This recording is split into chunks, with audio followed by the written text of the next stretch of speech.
아내 몰래 형수의 목욕을 도와줬습니다. 제 이름은 김재훈입니다. 올해 63살입니다. 저는 시내버스를 32년 동안 운전했습니다.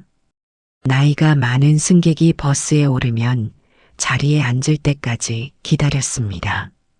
지팡이를 짚은 사람이 내릴 때는 문을 조금 더 오래 열어두었습니다. 누군가를 안전하게 데려다 주는 것이 제 일이었습니다. 퇴직한 뒤에도 그 성격은 달라지지 않았습니다. 가족에게 문제가 생기면 먼저 나섰습니다. 아내 명숙과 상의하기보다 제가 해결한 뒤 결과만 알려주곤 했습니다. 당신은 왜 항상 일이 끝난 다음에 말해요? 괜히 걱정할까봐 그러지. 걱정도 가족이 함께 하는 거예요. 명숙은 여러 번 그렇게 말했습니다. 저는 알겠다고 대답했습니다. 그러나 막상 일이 생기면 또 혼자 판단했지요. 제게는 7살 위의 형 김재식이 있었습니다. 형은 장남이라는 이유로 부모님 병원비와 생활비를 오래 책임졌습니다. 제가 결혼할 때 전세금이 부족하자 말없이 통장을 내밀기도 했습니다. 형은 3년 전 뇌출혈로 갑자기 세상을 떠났습니다. 장례가 끝난 날 형수 이정자는 빈소 의자에 혼자 앉아 있었습니다. 그 모습을 본 뒤 저는 형수를 챙기는 것이 형에게 진 빚을 갚는 일이라고 생각했습니다.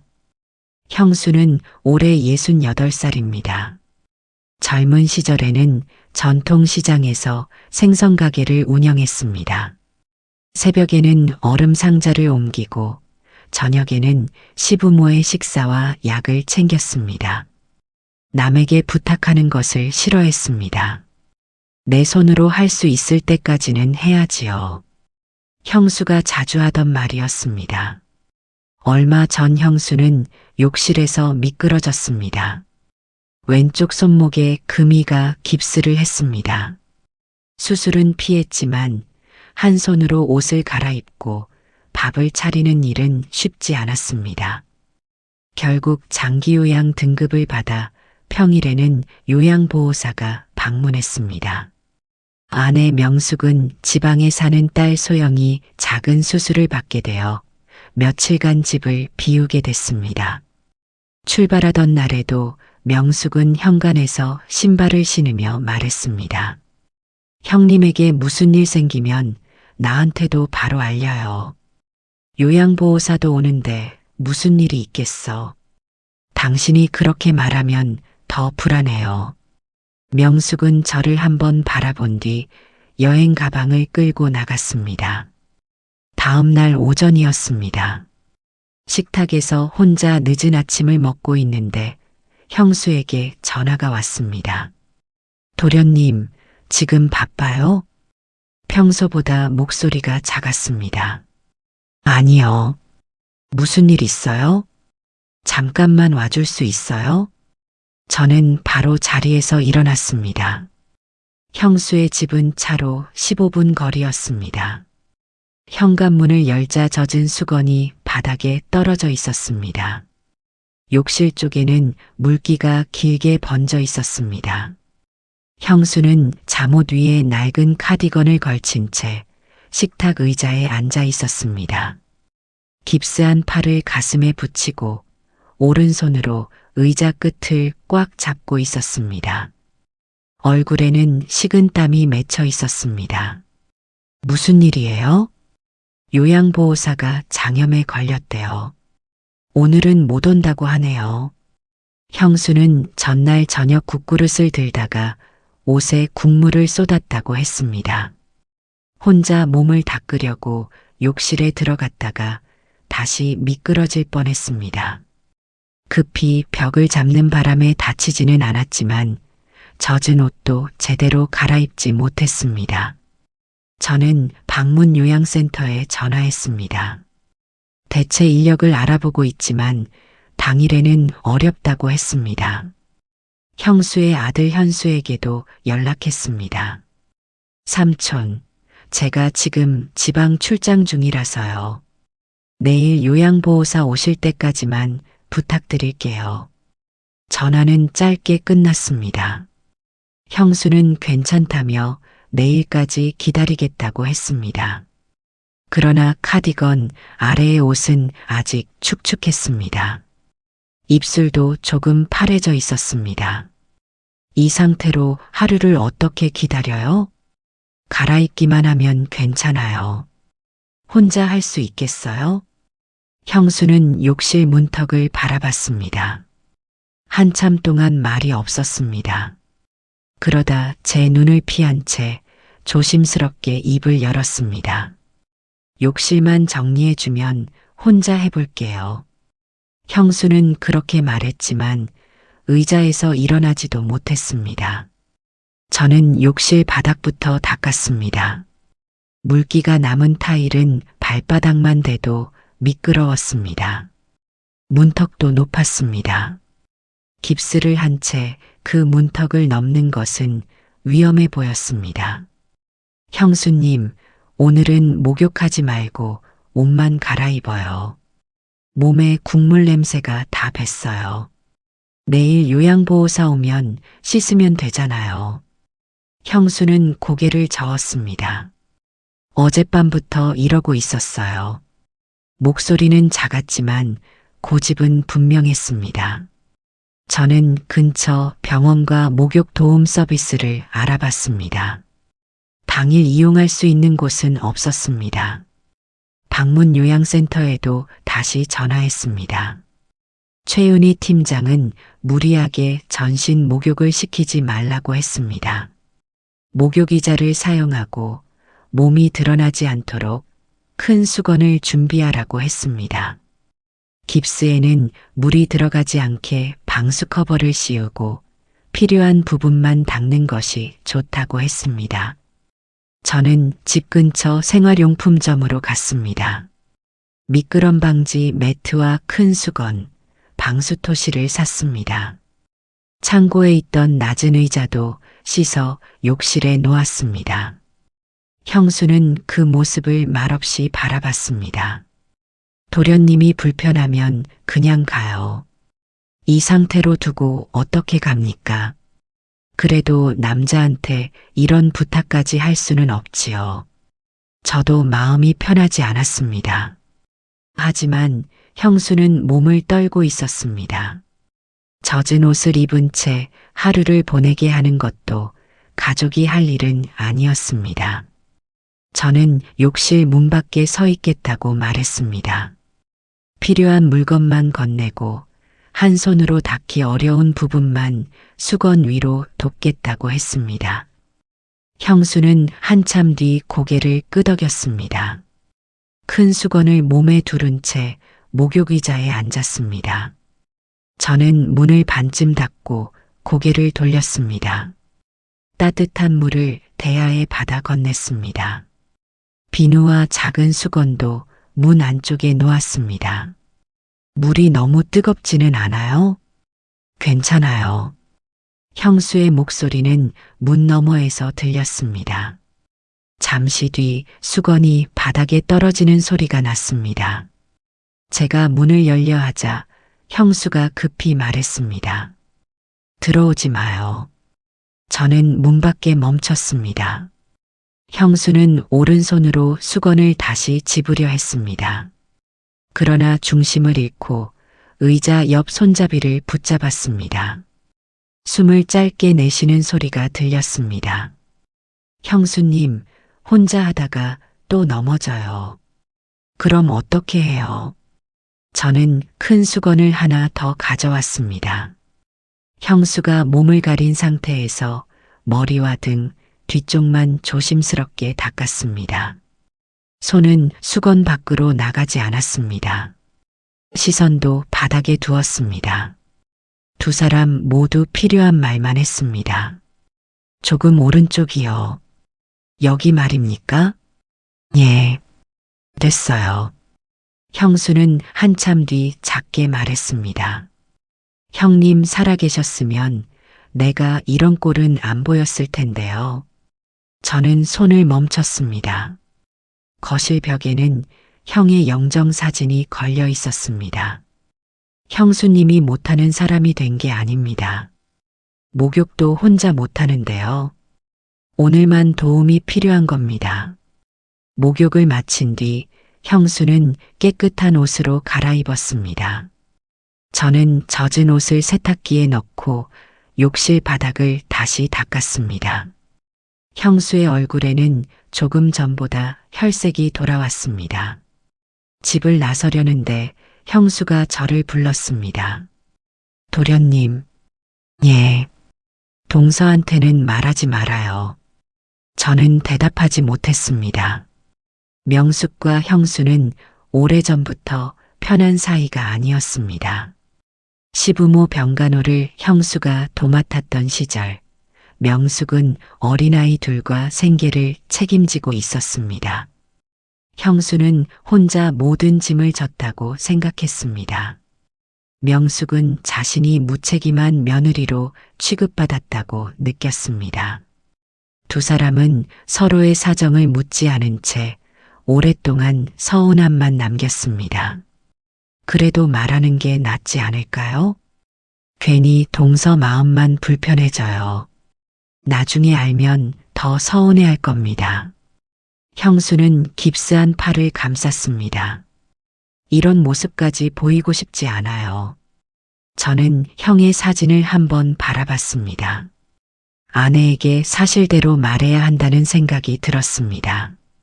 하지만 두 사람 사이에 다시 불이 붙을까 두려웠습니다. 결국 그날 저녁 명숙에게는 형수의 욕실을 정리해줬다고만 말했습니다. 며칠 뒤 집으로 돌아온 명숙은 제 가방을 정리하다 여성용 방수토시를 발견했습니다. 식탁 위에 그것을 올려놓은 아내가 저를 바라봤습니다. 형님 집에서 정말 욕실만 정리해 준 거예요? 명숙은 식탁 위에 방수토시를 손가락으로 밀었습니다. 저는 바로 대답하지 못했습니다. 가방 안에는 목욕용품 영수증도 들어 있었습니다. 휴대전화에는 방문 요양센터와 여러 차례 통화한 기록이 남아 있었습니다. 숨길 수 있는 상황이 아니었습니다. 요양보호사가 못 왔어. 그래서요? 형수님이 혼자 씻을 수가 없었어. 명숙의 얼굴에서 표정이 사라졌습니다. 당신이 목욕을 도와줬어요? 문 밖에 있었어. 수건이랑 물을 건네고 혼자 닿지 않는 부분만 조금 도왔어. 저는 그날 있었던 일을 처음부터 설명했습니다. 형수가 큰 수건으로 몸을 가리고 있었다는 것. 저는 대부분 욕실 밖에 있었다는 것. 넘어질 위험이 있어 머리와 등 뒤쪽만 수건 위로 도왔다는 것까지 모두 말했습니다. 명숙은 말을 끊지 않았습니다. 그저 두 손을 무릎 위에 올린 채 듣고 있었습니다. 저는 아내가 목욕을 도왔다는 사실에 화를 낼 것이라고 생각했습니다. 하지만 명숙이 처음 꺼낸 말은 달랐습니다. 당신이 이상한 일을 했다고 생각하는 게 아니에요. 그럼 왜 이렇게 화가 났어? 내가 오해할 사람이라고 당신과 형님이 미리 결정했잖아요.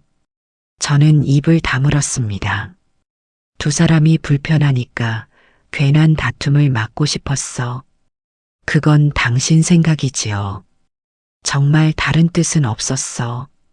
좋은 뜻이면 왜 숨겼어요? 명숙의 목소리는 높지 않았습니다. 그래서 더 아팠습니다.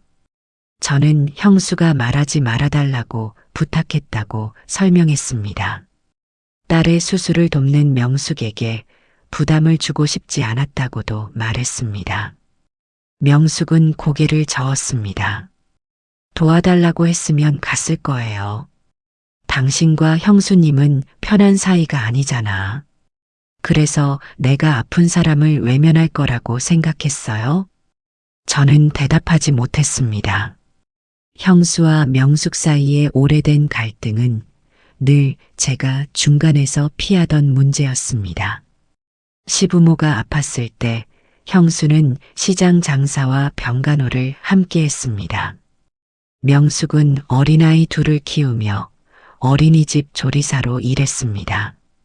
형수는 자신에게 모든 짐이 쏠렸다고 생각했습니다. 명숙은 친척들 앞에서 무책임한 며느리가 된 것 같아 상처받았습니다.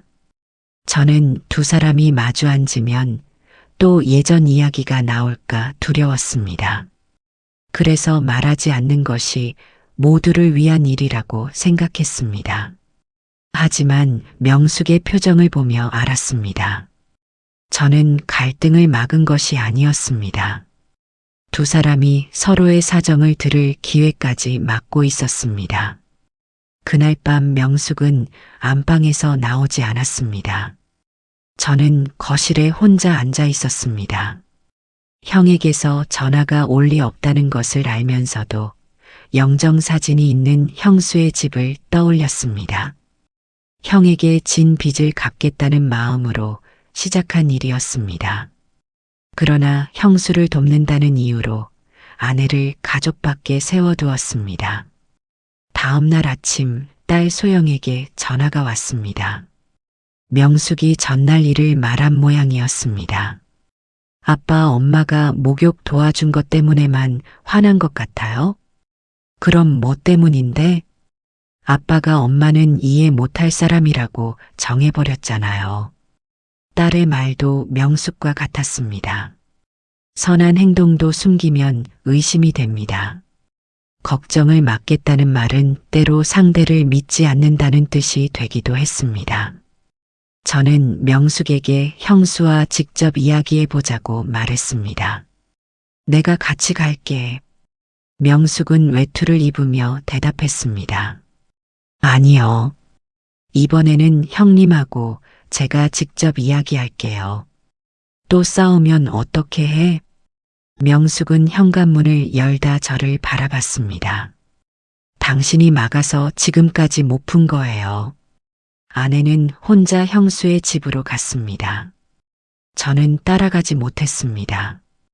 1시간쯤 지나도 연락은 오지 않았습니다.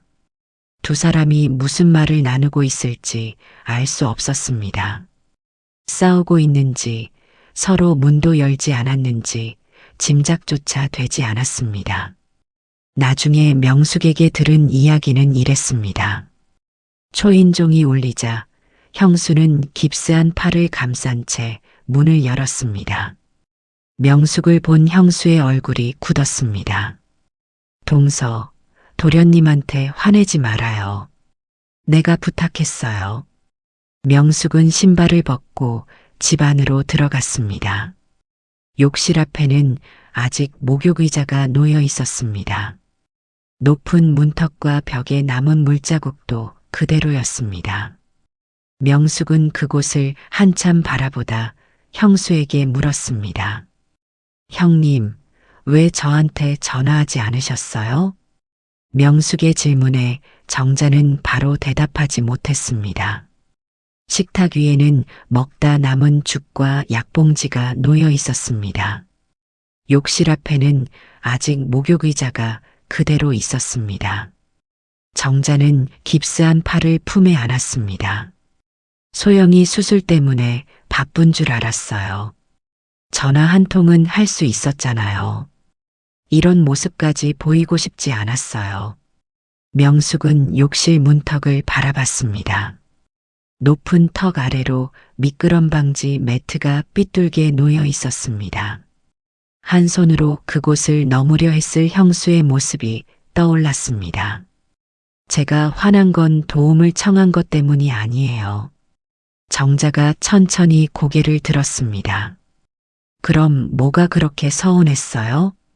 저는 가족이 아닌 것처럼 두 분이 결정한 게 서운했어요. 방 안에 짧은 침묵이 흘렀습니다. 정자는 명숙이 자신을 싫어한다고 생각했다고 말했습니다. 명숙도 솔직하게 대답했습니다. 좋아하지 않았던 때는 있어요. 정자의 입가에 희미한 웃음이 번졌습니다. 동서는 여전히 솔직하네요. 그래도 아픈 사람을 혼자 두지는 않아요. 두 사람은 오랫동안 피했던 이야기를 꺼냈습니다. 시부모가 병원에 다니던 시절, 정자는 새벽 장사와 병간호를 함께 했습니다. 병원 의자에서 밤을 보내고도 다음날 시장으로 갔습니다. 명숙은 어린 자녀들을 키우며 어린이집 조리사로 일했습니다. 월급의 일부를 병원비로 보냈지만 직접 찾아가는 횟수는 많지 않았습니다. 정자는 모든 짐이 자신에게만 쏠렸다고 느꼈습니다. 명숙은 친척들 앞에서 무책임한 며느리가 된 것 같아 상처받았습니다. 형님이 장남 며느리가 할 수밖에 없었다고 했잖아요. 정자는 눈을 내리깔았습니다. 그때 너무 지쳐서 그랬어요. 저는 저를 나무라는 말로 들었어요. 그렇게 들릴 줄은 몰랐어요. 정자는 깁스한 손으로 식탁 끝을 쓸었습니다. 동서도 힘들었겠네요. 명숙도 바로 대답하지 못했습니다. 저도 형님이 얼마나 버거웠는지 묻지 않았어요. 두 사람은 사과를 길게 하지 않았습니다. 오랜 세월의 서운함이 한 번에 사라지는 것도 아니었습니다. 그래도 그날 처음으로 서로의 짐이 보였습니다. 그동안 두 사람은 상대가 편하게 살았다고 생각했습니다. 실제로는 각자의 자리에서 버티고 있었습니다. 며칠 뒤 우리는 방문 요양센터와 다시 상담했습니다. 강미숙 요양보호사가 회복해 돌아왔고 최윤희 팀장도 정자의 집을 살폈습니다. 욕실에는 안전 손잡이를 설치했습니다. 문턱에는 완만한 경사판을 놓았습니다. 목욕의자는 흔들리지 않도록 고정했습니다. 대체 요양보호사 연락망도 만들었습니다. 형수의 아들 현수는 주말마다 안부를 확인하고 필요한 비용을 맡기로 했습니다. 요양보호사 선생님이 계시니까 괜찮은 줄 알았어요. 현수는 어머니 앞에서 고개를 숙였습니다. 사람 한 명에게 다 맡길 수는 없지. 정자의 목소리는 담담했습니다.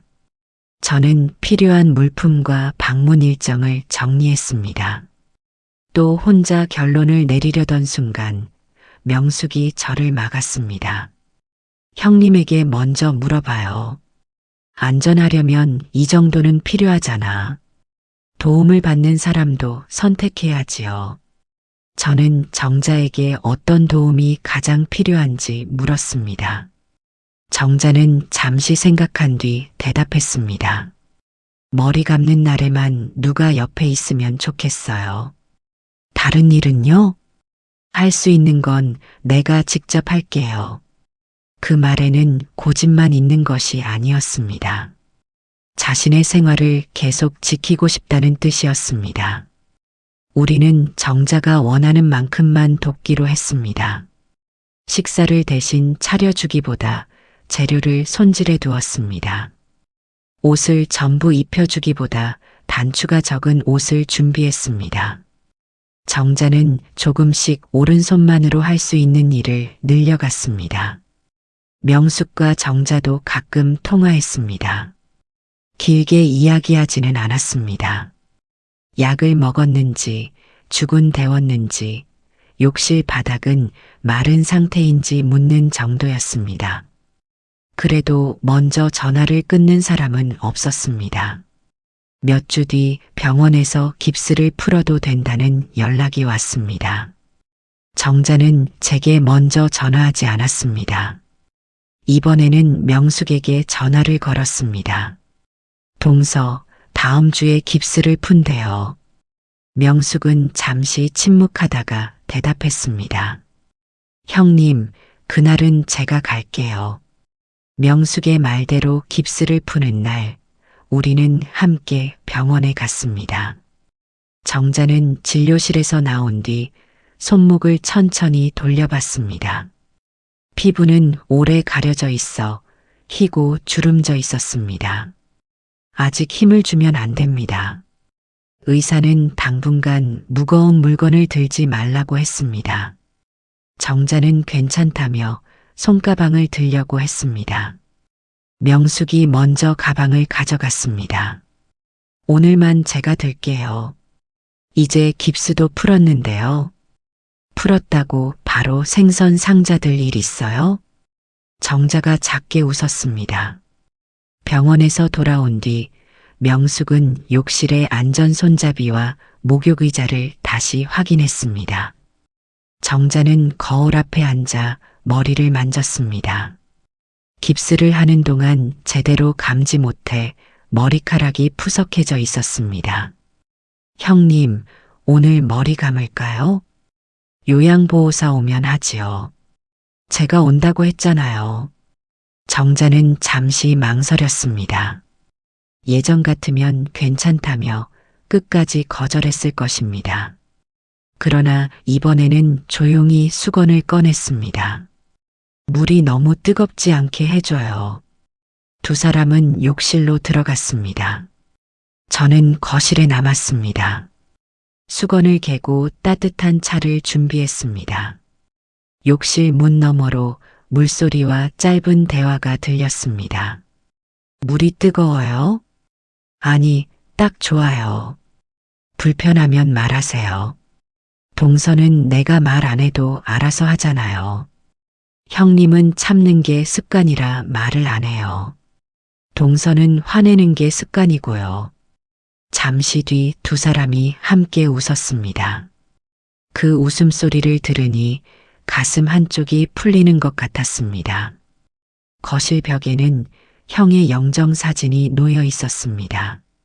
저는 사진 앞으로 다가갔습니다. 형이 살아있을 때 저는 늘 형이 알아서 잘할 것이라고 생각했습니다. 부모님 병원비도 집안일도 형수의 고생도 형의 몫처럼 여겼습니다. 형이 세상을 떠난 뒤에는 제가 대신 모든 것을 해결해야 한다고 생각했습니다. 그래야 형에게 진 빚을 갚을 수 있다고 믿었습니다. 하지만 이제 알았습니다. 돌봄은 한 사람이 다른 사람의 삶을 대신 떠안는 일이 아니었습니다. 도움이 필요한지 묻고 원하는 만큼만 손을 내미는 일이었습니다. 무엇보다 함께할 사람을 혼자 제외하지 않는 일이었습니다. 형, 이제는 혼자 결정하지 않을게. 저는 사진을 보며 낮게 말했습니다. 잠시 뒤 욕실 문이 열렸습니다. 정자의 머리는 아직 젖어 있었습니다. 얼굴에는 전에 없던 편안한 표정이 떠올라 있었습니다. 명숙은 수건으로 형수의 머리를 눌러 닦았습니다. 형님, 머리 말릴 때까지 앉아 있어요. 동서가 잔소리도 많이 늘었네요. 앞으로 더 할 거예요. 정자는 대답 대신 고개를 끄덕였습니다. 그날 이후 정자는 도움이 필요할 때 먼저 연락했습니다. 모든 일을 부탁하지는 않았습니다. 머리를 감는 날이나 병원에 가는 날처럼 혼자 하기 어려운 일만 말했습니다. 아들 현수도 주말마다 전화를 걸었습니다. 한 달에 2번은 직접 내려와 장을 보고 욕실을 확인했습니다. 요양보호사 미숙 씨도 정자가 스스로 할 수 있는 동작을 조금씩 늘려주었습니다. 우리는 정자를 보호한다는 이유로 모든 것을 대신하지 않았습니다. 기다렸고 물었고 필요한 만큼만 도왔습니다. 명숙과 정자도 갑자기 다정한 자매처럼 변한 것은 아니었습니다. 가끔 옛날 이야기가 나오면 서로 표정이 굳었습니다. 그래도 더 이상 연락을 끊지는 않았습니다. 서운한 일이 있으면 상대가 없을 때 다른 사람에게 말하지 않고 직접 물었습니다. 저와 명숙의 관계도 조금씩 회복됐습니다. 어느 저녁 명숙이 빨래를 개다 말고 저를 바라봤습니다. 다음에 또 이런 일이 생기면 바로 말해요. 알겠어. 형님을 도와주지 말라는 뜻이 아니에요. 그럼 명숙은 접은 수건을 제 앞에 놓았습니다. 같이 도울 기회를 빼앗지 말라는 거예요. 저는 천천히 고개를 끄덕였습니다. 아내 몰래 형수의 목욕을 도왔던 하루는 부끄러운 비밀로 남지 않았습니다. 그날 이후 우리는 늙고 약해지는 모습을 감추지 않게 됐습니다. 도움을 받는 일은 체면을 잃는 것이 아니었습니다. 도움을 주는 일도 상대의 삶을 대신 차지하는 것이 아니었습니다. 가족은 늘 강한 모습만 보여주는 사람들이 아니었습니다. 힘이 빠진 날에도, 혼자 할 수 없는 일이 생긴 날에도 문을 두드릴 수 있는 사람들이었습니다. 그리고 그 문 안에서는 누구도 혼자 씻고, 혼자 견디고, 혼자 미안해하지 않아도 됐습니다.